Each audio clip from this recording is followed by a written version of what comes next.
Mahal ako ng pamilya ko. Kami. Mahal ako ni Lord. Oh. Diba?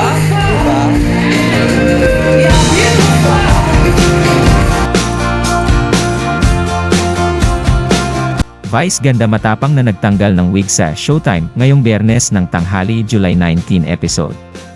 Ipinakita ni Vice ganda ang tiwala na tanggap siya ng madlang people at mga manonood nang tanggalin niya ang kanyang wig sa live broadcast ng It's Showtime nitong Biyernes.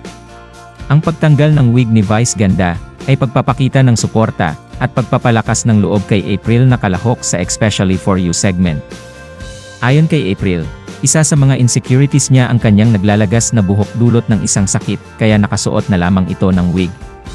Hindi ako nangingimi, kung makakatulong ito para makakuha ng katiting na kumpiyansa si April, why not?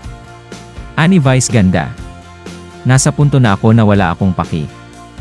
Mayroon na akong taong mahal na mahal ako kahit wala akong wig. Hindi na rin ako affected sa mga pangit na pangit sa akin kapag wala akong wig. Ani Vice ganda na ipinagyabang ang pagmamahal sa kanya ng kanyang ina at ang nobyong si Ayon Perez. Naging emosyonal si Vice ganda nang tanggalin niya ang kanyang wig at magyakap sila ni April. Huwag kang magmadali. In your time, payo naman niya kay April.